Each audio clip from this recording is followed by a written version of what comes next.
Si hoy habitas en el corazón. Y ahora tenemos a uno de los conferencistas nuevamente que ha estado dando un tema muy especial en el Congreso. Ese es el padre Sergio Noé Obando. Buenas tardes, padre. ¿Cómo se encuentra? Hola, ¿cómo estás? Un gusto estar con ustedes. Muy bien, gracias, padre. ¿Cómo se encuentra en este día? Es un día especial, mucha gente, mucho ánimo, un montón de gente con ganas de aprender, mucha gente joven también aquí en Anaheim. Sí, ¿verdad? Vamos a ir directamente al tema. La conferencia que usted se acaba de terminar, ¿no? Sí. Acaba de salir de la conferencia. Se llamaba Sed perfectos como vuestro Padre Celestial es perfecto. Jesús nos llama a la santidad. ¿A qué llevaba el tema? ¿Cuál era la profundidad de la conferencia? Bueno, la conferencia era principalmente una conferencia bíblica, tratando de explicar el significado del mensaje de Jesús, pero también llamar a las personas a lo que se ha olvidado, especialmente en nuestro tiempo, que es un llamado a la santidad. Cuando Jesús dice ser perfecto como vuestro Padre Celestial es perfecto, es lo mismo que decir sean santos como vuestro Padre Celestial es santo. La santidad, lamentablemente en el mundo en el cual vivimos, no es algo de lo cual se hable mucho, o si se lo habla se lo refiere a la historia o a la vida de los santos, siendo que la realidad y la santidad y la perfección tiene que ser algo que es característico de todo creyente, de todo católico. Padre, dice aquí que directamente habló del capítulo 5 de Mateo, ¿sí? Sí, la frase esa, ser perfecto como vuestro Padre Celestial es perfecto, está en la mitad del Sermón de la Montaña. Okay. Entonces, cuando Jesús habla, no simplemente dice que tenemos que hacer algo, sino que Él nos da el modo o los motivos por el cual uno tiene que ser santo y cuál es el camino que tiene que seguir. Por eso, después de explicar Él las bienaventuranzas, después de explicar que los cristianos están llamados a ser sal de la tierra y luz del mundo, Él dice, sean perfectos como vuestro Padre Celestial es perfecto. Entonces, en las bienaventuranzas, yo hice una explicación de lo que son las virtudes de la bienaventuranza, que lamentablemente no son apreciadas, nunca fueron apreciadas, y es precisamente por eso, por lo cual Jesús las recalca. Por ejemplo, el ser pacíficos, el ser misericordiosos, la pureza. Todas esas cosas, la mansedumbre, en el mundo de hoy no se valoran, al contrario, se promueve algo que es contrario a eso. El hombre exitoso, el joven exitoso del día de hoy, no es una persona que es mansa, sino que se presenta como exitosa aquella persona que se puede llevar el mundo por delante, sin importar a quién pueda herir en el camino, con tal de encontrar sus propósitos. Jesucristo nos propone otra clase de virtudes que son olvidadas. El tema de la justicia, tener una justicia con los demás, tratando de luchar por los derechos de los demás, es parte de la obligación de toda aquella persona que quiere ser semejante a nuestro Padre Celestial.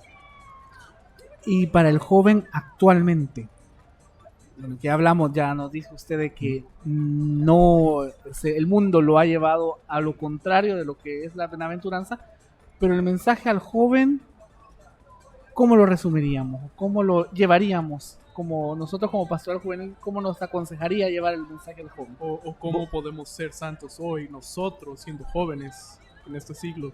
Sí, el modo es exactamente el mismo, digamos. Las virtudes son exactamente lo mismo.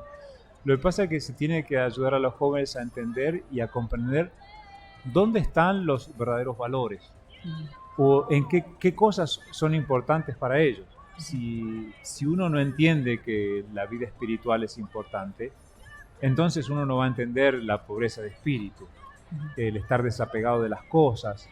Especialmente el capítulo del Sermón de la Montaña habla de mirar a Dios, de atesorar tesoros en el cielo, donde nadie lo puede tocar. Por eso el mensaje para los jóvenes es un mensaje simple, pero al mismo tiempo difícil, Un mensaje simple es que Jesucristo llama a la perfección, que es una perfección que no se logra en un día, sino que es el trabajo de toda una vida, pero que estamos todos llamados, y en la medida en que uno consigue o trata de trabajar en esa perfección y esa santidad, se hace semejante a Dios Padre. Es decir, uno es en el mundo el rostro de Dios. Por eso el joven de hoy está llamado a ser el reflejo de Dios en el mundo. En el Antiguo Testamento o en otros tiempos de la historia habían apariciones, aparecían los ángeles, Dios mismo se manifestaba. En el día de hoy, la gran manifestación de Dios en el mundo tiene que ser a través de las personas que caminan un camino de santidad. Oiga, tengo una pregunta. ¿Usted qué cree de esto de los santos, que son santos patrones de una cosa como decir, a mí me gusta cocinar, quién es el santo patrón de cocinar, o a mí me gustan los deportes, quién es el santo patrón de deportes, etcétera? ¿Qué piensa de esas cosas así? Sí, digamos, la santidad está más allá de eso, ¿no? Ujú. El hecho de que las personas adjudiquen a un santo, digamos, Ujú. una habilidad especial, muchas veces basado en la vida de ese santo, o en lo que le gustaba hacer ese santo, Ujú. o algún milagro especial que hizo, Ajá. digamos, me parece una cosa, digamos, buena, que de algún modo tiene a los santos presentes en la vida cotidiana de las personas. Ujú. Pero uno tiene que saber que la santidad o la devoción a los santos no es una cosa mágica. Yeah. Tú conoces, por ejemplo, el santo digamos, para tener novia, para tener novio, digamos, ¿no? San Valentín o algo así. Claro, o San Antonio. San Antonio. La famosa frase, pedirle a San Antonio que te traiga un novio. Ajá. Digamos, todas esas cosas, digamos, no funcionan de modo mágico. Y la Sí. función principal de los santos en esta vida, si bien uno los puede convertir en patronos de distintas cosas, la función principal de ellos es mostrarnos que ser santo es posible en el mundo en el cual vivimos. Ujú. Que los santos no son personas del pasado, sino que son personas de hoy, que han tenido una vida como la nuestra, lo único que han decidido escuchar el llamado del Señor que dice ser perfecto como tu Padre Celestial es perfecto. Ujú.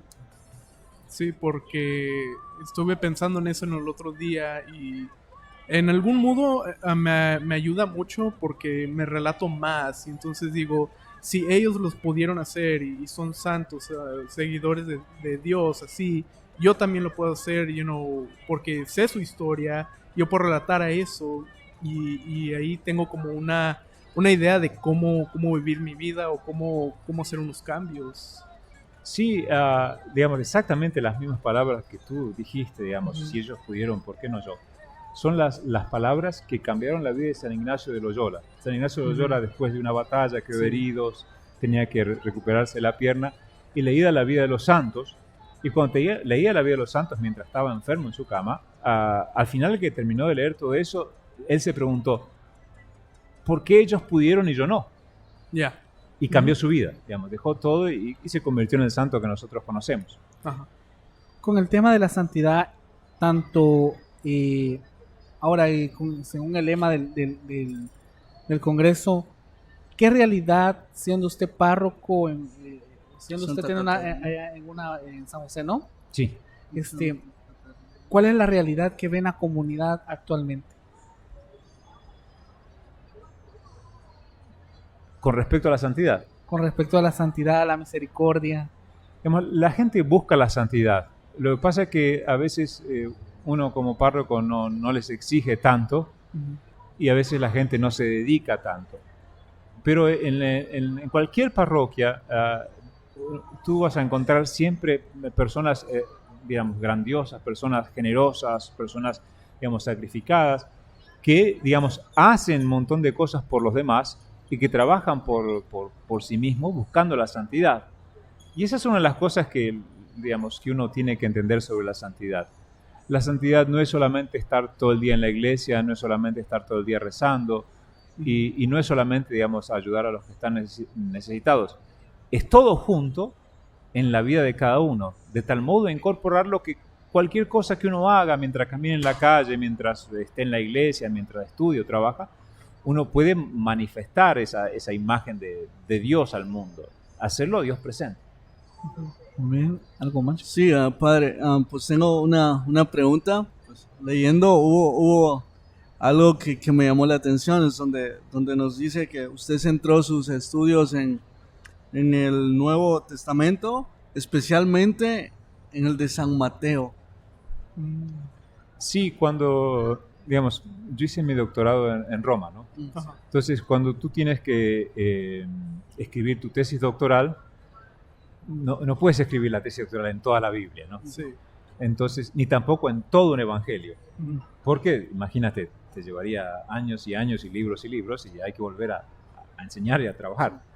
Entonces, cada vez que alguien elige el tema de la tesis doctoral, primero se centra, ¿Antiguo o Nuevo Testamento? Estamos hablando siempre en Biblia, ¿no? Sí. ¿Antiguo o Nuevo Testamento? En el Nuevo Testamento, ¿en qué libro? Los Evangelios. ¿Cuál? Y dentro de ese Evangelio, tú te centras en un tema en especial dentro del Evangelio. Okay. Una frase, pero para estudiar esa frase y escribir esa frase tienes que, por supuesto, estudiar todo el Evangelio, porque uno de los errores que se cometen en el estudio de la Sagrada Escritura es pensar que la frase existe por sí misma, sola, separada de todo el resto del Evangelio. Y no, entonces hay que estudiar todo el contexto. Y el motivo por el cual elegí el Evangelio de Mateo es por el tema de una palabra que aparece solamente de todos los evangelios en el Evangelio de Mateo, que es Emmanuel. Digamos, la palabra que nosotros todos conocemos, con Dios con nosotros, solamente aparece en el Evangelio de Mateo. Es verdad, aparece en el profeta Isaías, ¿no? Sí. Al cual cita Mateo. Pero eso me impactó de por qué Mateo era el único que llamaba a Jesús Emmanuel. Y después con el estudio, digamos, me di cuenta que, digamos, hay un mensaje profundo detrás de eso. Y lo que Mateo quiere transmitir en todo ese evangelio es que Dios está siempre con nosotros. Sí, por ejemplo, si tú miras el Evangelio de Mateo al inicio, es el que dice, le pondrás por nombre Manuel, Dios con nosotros.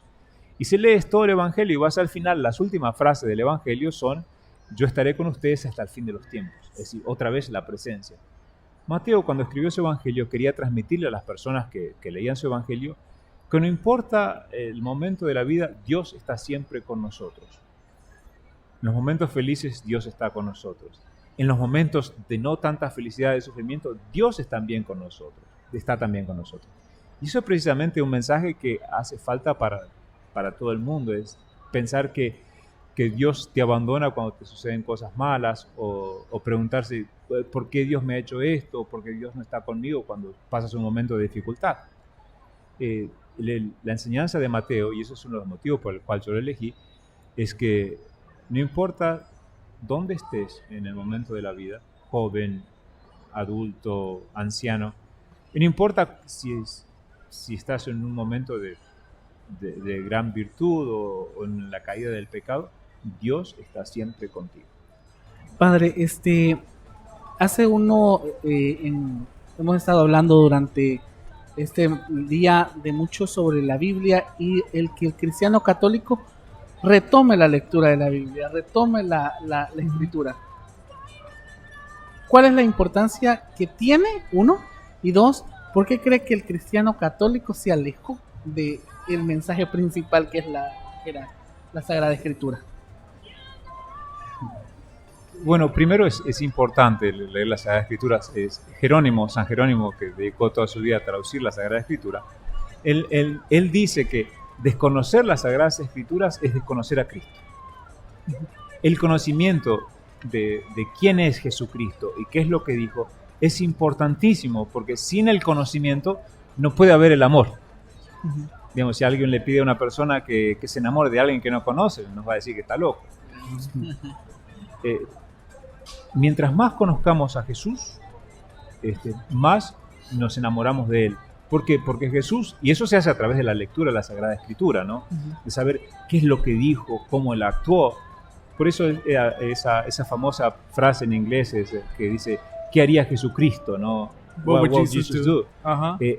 Digamos, es una pregunta, sí, pero y la respuesta a eso solamente se puede encontrar en la Sagrada Escritura. ¿Qué hizo Jesucristo en una situación igual? Entonces, la Sagrada Escritura es importante precisamente por eso, porque es el conocer a Jesucristo, pero también entender que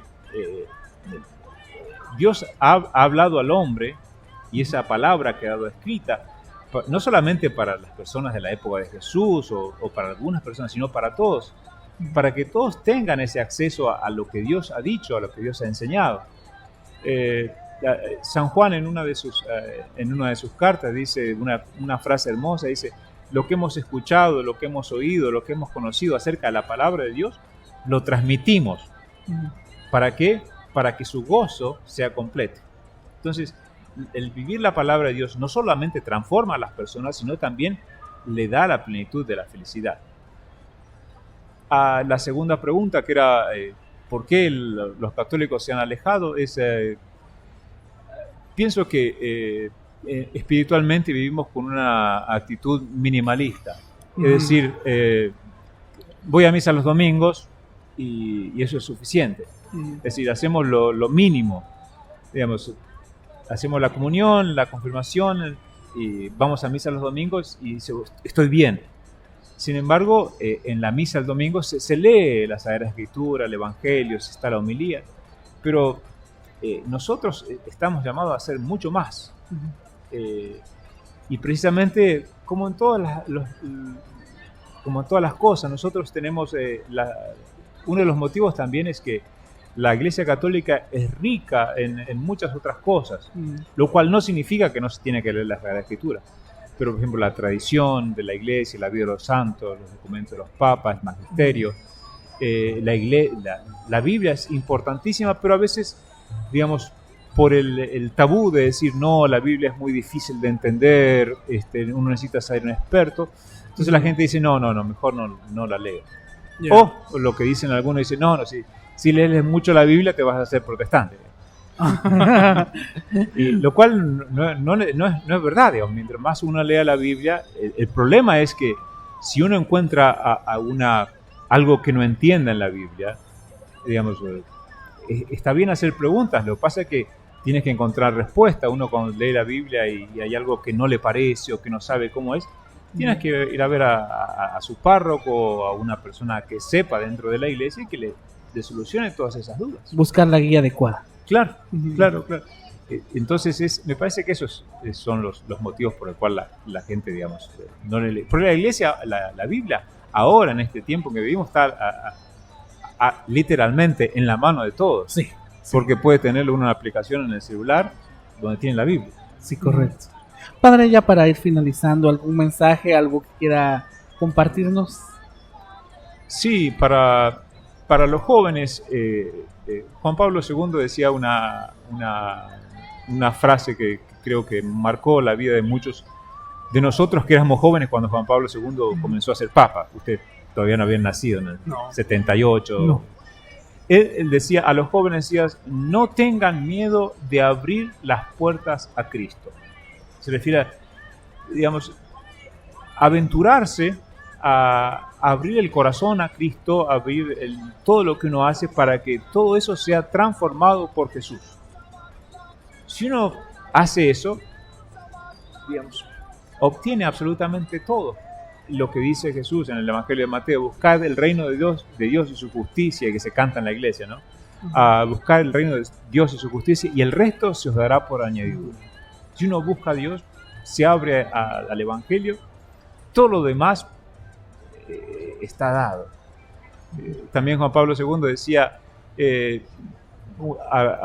refiriéndose a uno de los grandes problemas de los jóvenes que buscan respuestas, que quieren respuestas y que prueban con distintas cosas para encontrar la felicidad. Él dice, sí, digamos, prueban todo, simplemente se han olvidado de probar con lo más importante, que es Jesucristo. Entonces yo pienso que todo joven está llamado a la santidad. Muchísimas gracias. Muchísimas gracias, Padre. No, gracias a ustedes. Muchísimas Gusto estar gracias por aquí. su tiempo, su presencia. Recuerden, esto es PJ La Radio. De la Arquidiócesis de Los Ángeles. Ustedes suscríbanse y denle clic a la campanita.